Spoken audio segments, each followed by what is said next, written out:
Leçon du 2 décembre 1959. Comme vous l'avez entendu, je me suis rencontré sur mon chemin de cette année avec certains points de l'œuvre de Freud et nommément la dernière fois, vous avez vu le recours spécial que j'ai été amené à prendre à cette œuvre curieusement située qu'est l'Entwurf. C'est annexé à la correspondance avec Fliess. Cela ne fait pas partie des œuvres complètes. Cela a été d'abord publié dans un texte allemand. Vous savez les réserves qu'on peut faire, que ce n'est pas une œuvre complète.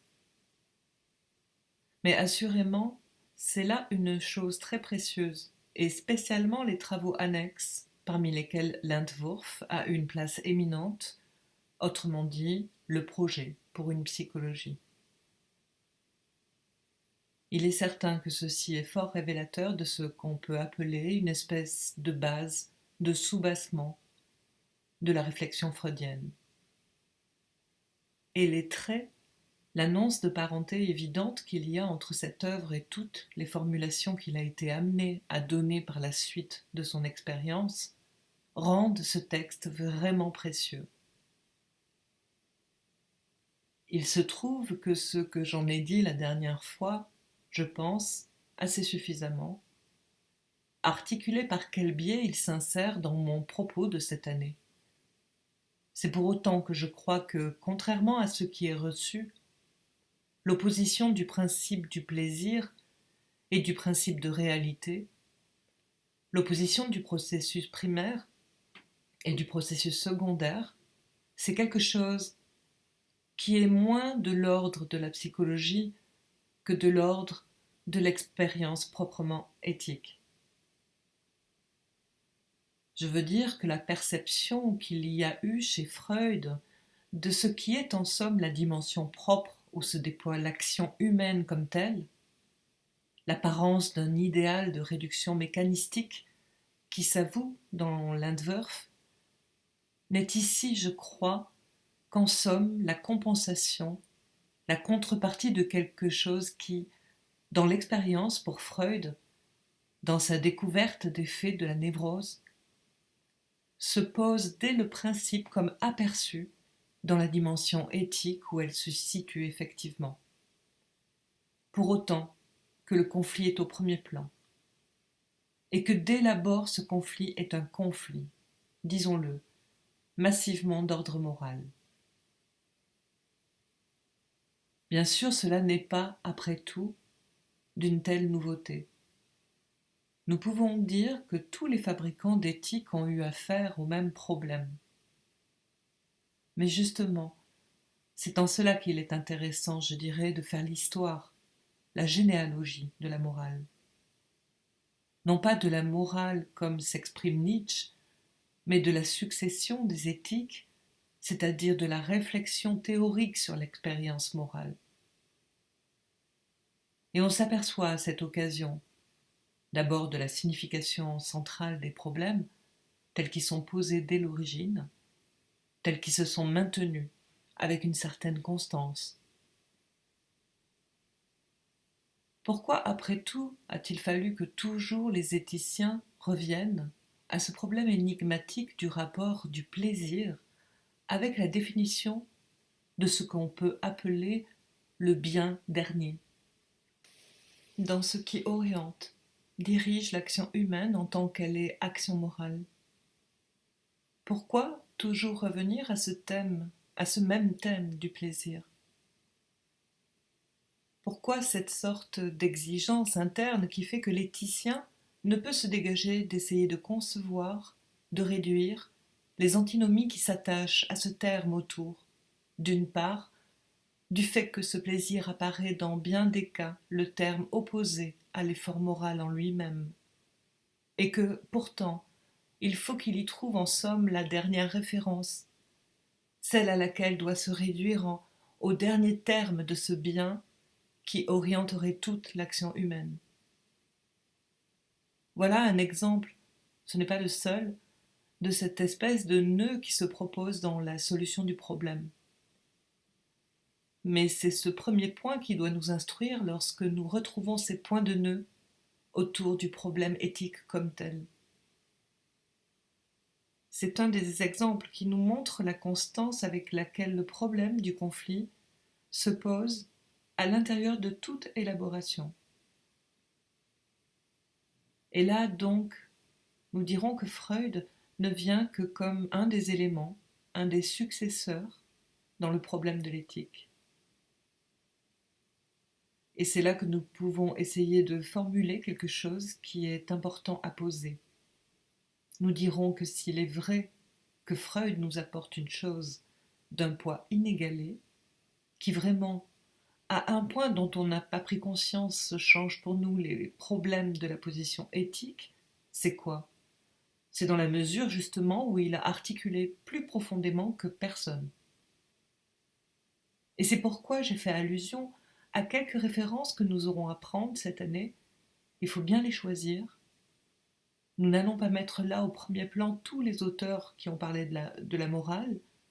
J'ai parlé d'Aristote, parce que je crois que c'est vraiment le premier livre vraiment articulé à proprement parler autour du problème éthique, que l'éthique à Nicomaque, qui, comme vous le savez, il y en a eu bien d'autres autour, avant, après, chez Aristote lui-même, qui met au premier plan ce problème du plaisir.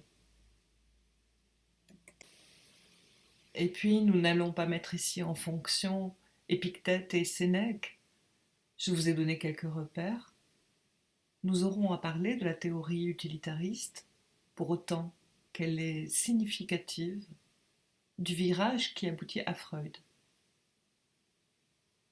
Ce que je veux dire, l'intérêt du commentaire que nous faisons de certaines œuvres, c'est quelque chose que j'exprimerai aujourd'hui dans les termes mêmes dont Freud se sert à l'intérieur de cet Entwurf pour désigner quelque chose qui, à mes yeux tout au moins, est très proche du procès du langage qui est celui que je vous ai appris au cours de ces années à mettre au premier plan du fonctionnement du processus primaire. C'est le terme de Behrmung, le terme de frayage. Nous dirons que le discours freudien fraye, dans l'énoncé du problème éthique, quelque chose qui, par son articulation, est comme tel, et c'est là son mérite essentiel, est ce qui nous permet vraiment d'apercevoir, d'aller plus loin qu'on n'est jamais allé dans ce qui est l'essentiel du problème moral. Je crois que ce sera l'inspiration de notre progrès de cette année, que c'est autour du terme de réalité, du vrai sens qu'a le mot de réalité, toujours employé par nous d'une façon si inconsidérée. Le vrai sens que peut avoir pour nous le terme de réalité où se situe la puissance de cette conception qu'il faut mesurer à la persistance du nom de Freud dans le déploiement de notre activité analytique. Il est tout à fait clair que ce n'est pas simplement par une pauvre petite contribution à une physiologie de fantaisie qu'il y a dans l'Entwurf, que ce n'est pas là ce qui fait l'intérêt brûlant que nous pouvons prendre à lire ce texte, car c'est un texte, sans aucun doute on vous le dira, difficile, mais c'est un texte aussi passionnant. Ça l'est moins en français qu'en allemand. Je dirais même que la traduction française est extraordinairement ingrate. À tout instant, elle manque de cette précision, de cet accent, de cette vibration, bref, qu'ici je suis forcée d'évoquer ou de provoquer le regret que peuvent avoir certains de ne pas savoir l'allemand. En allemand, c'est un texte d'un éclat, d'une pureté, un premier jet encore sensible, qui est tout à fait étonnant. Et les contours de la traduction française l'effacent et le rendent gris à un point qui, évidemment, n'est pas fait pour en faciliter la lecture. Faites l'effort de le lire et vous verrez combien peut être authentique la remarque que je vous fais, que ce dont il s'agit là est bien autre chose qu'une construction d'une hypothèse. C'est une espèce de colletage que Freud se fait pour la première fois avec ce quelque chose qui est le pathos même de la réalité à laquelle il a affaire chez ses patients. Il a, vers la quarantaine, découvert la dimension propre, la vie profondément significative de cela. Donc ce n'est pas par un vain souci de référence simplement textuelle. Après tout, pourquoi pas?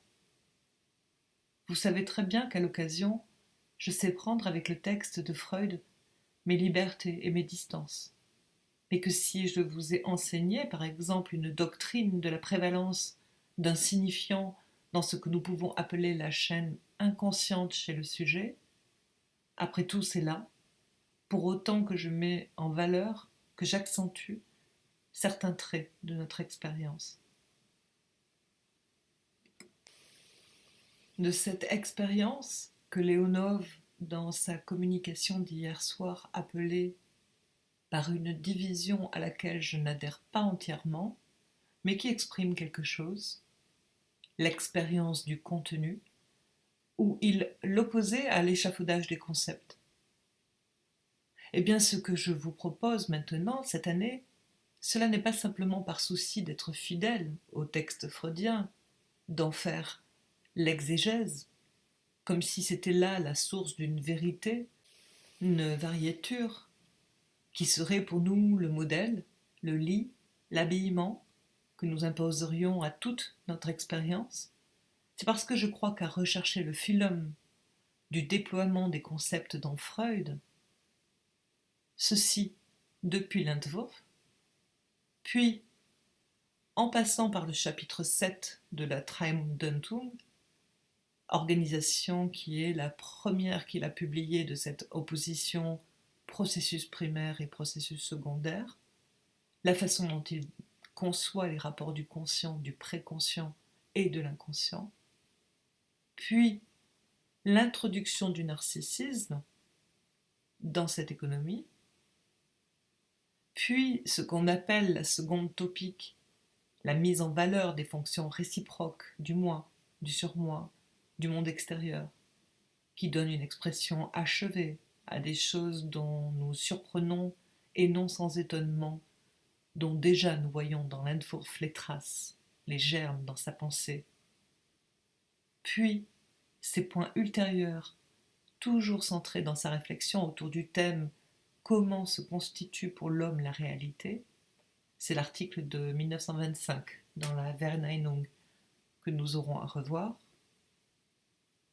C'est aussi le malaise dans la civilisation, pour autant qu'il est de la position de l'homme dans le monde et de la signification que lui demande cette chose que Freud appelle la civilisation.